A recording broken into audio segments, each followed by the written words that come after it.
예, 여러분 안녕하십니까. 혼란한 정치 시사 이슈를 술술 풀어보는 송국근의 혼술 5월 20일 수요일에 인사드립니다. 12.3 비상계엄을 내란몰이를 하는 작업이 초창기에 일어났을 때 그중에 혁혁한 공을 세운 사람이 바로 곽종건 특수전 사령관 그리고 또 홍장원 국정원 1차장이었죠. 곽종건은 윤석열 당시 대통령이 이 국회의원들을 본회의장에서 끌어내라 는 지시를 받았다고 주장을 했고, 홍장원은 싹 다 잡아들어라 정치인들 그런 지시를 전화로 받았다고 주장을 했습니다. 그 진위와 관련해서 여러 가지 공방이 있었지만 헌재에서 그런 것을 받아들여서 윤석열 전 대통령이 파면이 됐고 법원에서도 그것이 그런 진술을 인정을 했죠. 자, 그런데 그것이 여전히 이 의문점이 많은 그런 진술이었는데 2차 내란몰이 특검이 최근에 곽종건을 그 반란 혐의, 군 형법상 반란 혐의로 입건을 했고, 홍장원을 내란 중요 임무 종사자 혐의로 또 입건을 했습니다. 자, 그런데 이 홍장원은 그때 사실상 이것을 이런 내란이라고 프레임을 할 수 있는 그런 빌미를 준 것이죠. 무슨 체포 대상 명단 해서 이렇게 지렁이 글씨 같은 것도 막 내고 했는데, 자, 홍장원이 그 전에는 그 체포 명단을 뭐 받았다고 그 이야기하기 바로 직전까지는 이 12.3 비상계엄에 대해서 찬동을 했고, 찬동해서 행동에도 나섰다. 특히 이 12.3 비상계엄의 정당성을 미국 CIA, 미국 중앙정보국에 알리는 그런 역할을 했다고 해서 입건이 됐다는 사실은 제가 말씀을 드렸었죠. 그런데 거기에 더 구체적인 내용이 오늘 나왔습니다. 2차 내란몰이 특검이 워낙 실적이 없다 보니까 이삭 죽기를 하고 있는데 실적이 없다 보니까 이것저것 하다 보니 이제 홍장원까지 건들게 되었고, 홍장원은 뭐 어차피 정권 안에서 자기를 보호해주는 사람이 없으니까 토사구팽을 당하는 그런 상황이 됐는데, 홍장원의 그때 12.3 비상계엄 그 직후의 행적이 좀 얼개가 그려지고 있습니다. 왜 그렇게 무리하게 뭐 싹 다 잡아들으라는 명령을 받았다 그 주장을 했는지, 윤석열 전 대통령은 그렇게 말하지 않았다고 지금 계속 이야기를 하고 있죠. 자, 일단 2차 내란몰이 특검이 오늘 이렇게 이야기를 했습니다. 특검 관계자가 12.3 비상계엄 직후 국가정보원이 미국 중앙정보국 CIA 관계자를 직접 만나서 계엄의 정당성을 설명한 정황을 확인했다, 이렇게 밝혔습니다. 비상계엄 해제 직후인 2024년 12월 4일 오전에 국가안보실, 대통령실 국가안보실에서 국정원에 미국을 비롯해서 우방국가에 비상계엄의 배경을 설명하라는 요청을 하면서 한글로 쓰여진 대외 설명 자료를 전달을 했다고 합니다. 국가안보실에서. 이 자료에 보면은 윤석열 당시 대통령은 헌법에 따라 비상계엄을 선포하고 해제를 했다. 헌법의 테두리 안에서 정치적 시위를 한 것이다 는 취지의 내용이 담겼다. 자, 헌법 테두리 안에서 정치적 시위를 했다. 이것은 윤석열 전 대통령이 계속 강조를 하고 있는 것이죠. 그것은 실제로 어떤 장기 집권이나 이런 것을 하려는 것이 아니고 경고용 계엄이었다는 이야기를 계속 했죠. 그 같은 맥락입니다. 정치적 시위를 한 거다. 헌법의 테두리 안에서. 뭐 당시 이재명의 국정 혼란, 국정 발목 잡기, 뭐 무차별 탄핵, 그 예산 폭거, 그리고 또 부정투표에 대한 검증이 필요하다. 자, 그래서 경고용 계엄을 한 것이라는 그 같은 의미로 이제 미국을 비롯해서 오방국에 설명을 하라고 한 겁니다.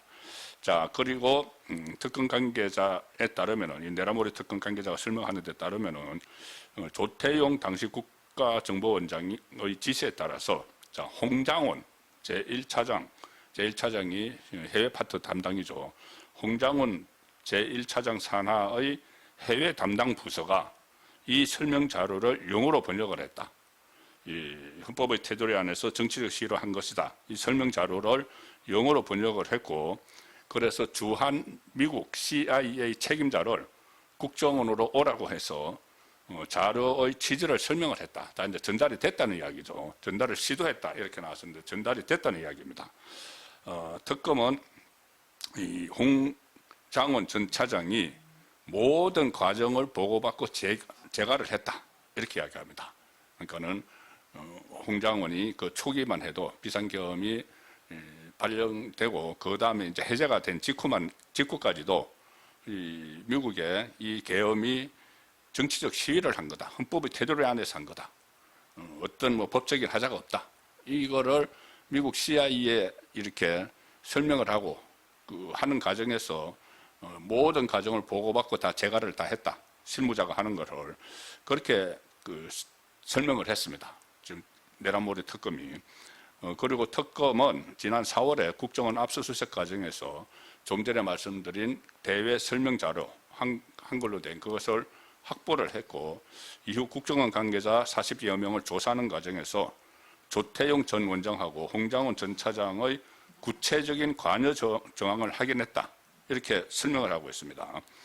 그래서 홍장원을 비롯해서 전직 국정원 직원 6명을 비상계엄을 옹호하는 메시지를 CI 측에 전달하려 한 과정에 개입한 혐의, 즉 내란 중요 임무 종사로 입건해서 조사하고 있다. 그리고 국정원법 위반까지.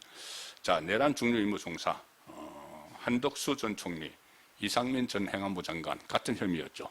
한덕수 전 총리는 징역 1심에서 23년, 2심에서 15년 받았습니다. 그리고 이상민 7년, 1심에서 7년, 2심에서 9년을 선고받았죠. 자, 이렇게 엄청난 이제 형량을 막 때리는 내란 중요 임무 종사로 홍장원 본인이 입건이 돼서 조사를 받고 있는 상황입니다. 22일, 그러니까 모레 내란몰이 특검이 홍장원을 직접 불러 조사할 계획인데, 자, 홍장원은 이렇게 이야기하고 있습니다. CI 관련 내용을 지시한 적 없고 관련 사항을 보고받지도 않았다. 자, 그런데 내란몰이 특검은 다 보고를 다 받고 재가를 했다고 하고 있죠. 이게 지금 홍장원은 일종의 부하 직원에게 책임을 전가하는 자기 부서니까 자기가 관할하는 부서에서 다 작업을 했는데 그걸 내가 몰랐다고 지금 잡아떼고 있는 겁니다. 결국 그 부하들에게 책임을 넘기는 거죠. 지난번에 재판을 할 때 윤석열 전 대통령하고 홍장원이 대면을 했는데 그때 옥신각신 하다가 홍장원이 윤석열 전 대통령에게 면전에서 그런 이야기를 한 적이 있습니다. 피고인 이렇게 부르면서 윤석열 전 대통령을 부하 직원에게 지금 책임을 떠넘기는 겁니까? 이런 식으로 해서 화면에 방송이 되고 했는데 본인이 지금 책임을 회피하고 부하 직원에게 책임을 떠넘기고 있는 그 상황이 된 거죠. 본인이 워낙 중형에 처해질 가능성이 많은 내란 중요임무 종사죄로 이제 기소가 될 위험에 처하니까 구속 영장도 아마 청구를 할 겁니다. 자, 그런 대반전이 지금 일어나고 있는데, 자, 그러면은 처음에 이 찬동을 했던 비상계엄에 찬동을 하고 어떻게 보면은 실행을 하는 것을 보고받고 지시를 했다는 의혹을 갖고 있는 홍장원이 왜 나중에 12.3 비상계엄에 대해서 마치 이 내란을 일으키는 것처럼 그 결정적인 이야기들을 했을까? 뭐 싹 다 잡아들으라는 말을 들었다고. 그래서 그 구체적인 사실관계는 완전히 지금 확인되지 않은 내용입니다. 자, 그런데 왜 그러면 그렇게 갑자기 바뀌었느냐?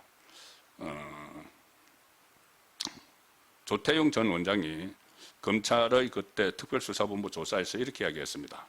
12월 4일 오전 9시쯤에 정무적 회의를 열어서 계엄 해제 사실과 이후 활동해야 할 내용들을 논의를 했다.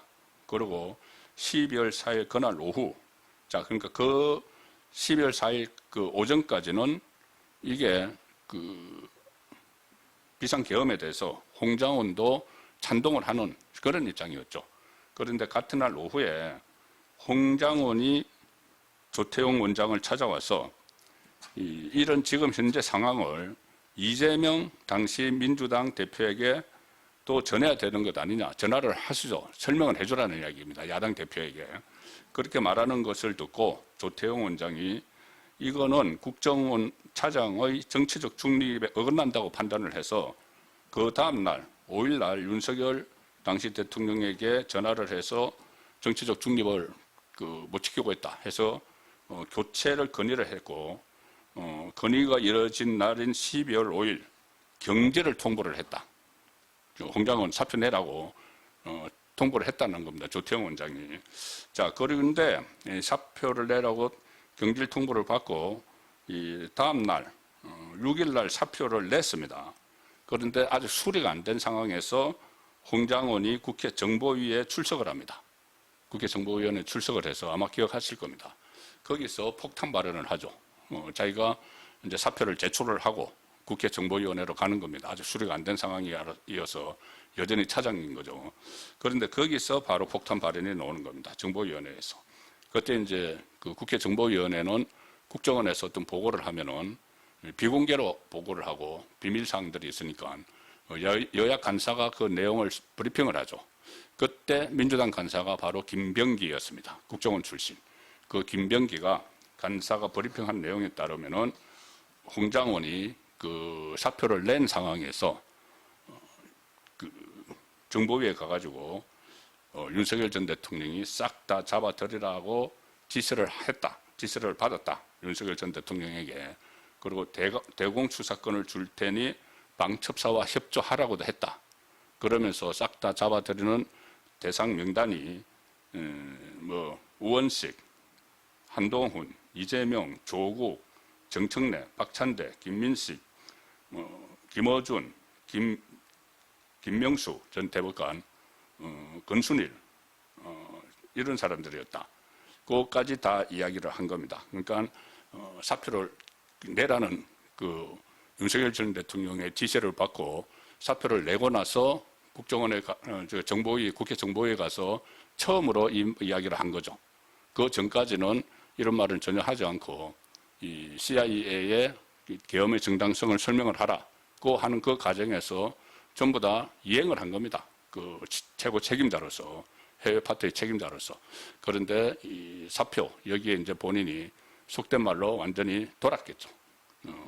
그래서 이 폭로가 나오기 시작을 했는데 그 폭로의 진위가 여전히 불분명한 거죠. 무슨 나중에 자기 보좌관을 시켜서 이것을 받아 적었다. 받아 적었는데 몇 차례 수정이 되고 나중에 거기서 박선원이 민주당 박선원이 가피를 한 것 아니냐 이런 말까지 막 나왔습니다. 자, 그래서 그때도 홍장원의 이 지령이 기억하는 그 체포 대상 명단 여기에 대해서 상당히 의구심이 많았는데 이렇게 순식간에 이제 돌변을 해서 그 이야기를 하고 그 명단을 쓰고 했기 때문에 더욱더 의구심이 갈 수밖에 없는 그런 상황이 되고 있습니다. 결국 계엄이 선포되고 나서 그리고 해제된 직후까지 계엄에 찬동을 했는데 갑자기 이재명 쪽에 줄을 서려고 했는지 이재명에게 이 사안을 현재 상황을 일종의 알려줘야 된다 이런 말을 해서 정치적 중립성이 의심된다고 해서 본인이 잘리게 되니까 이 갑자기 나온 것이 싹 다 잡아들으라는 지시를 받았다 이렇게 된 거니 이게 과연 진정성이 있는 진술인지 그 부분이 다시 한번 또 도마에 오르게 됐습니다. 예, 잠시 후 8시 라이브 선거권의 정치 쇼 시간에 다시 뵙도록 하겠습니다. 감사합니다.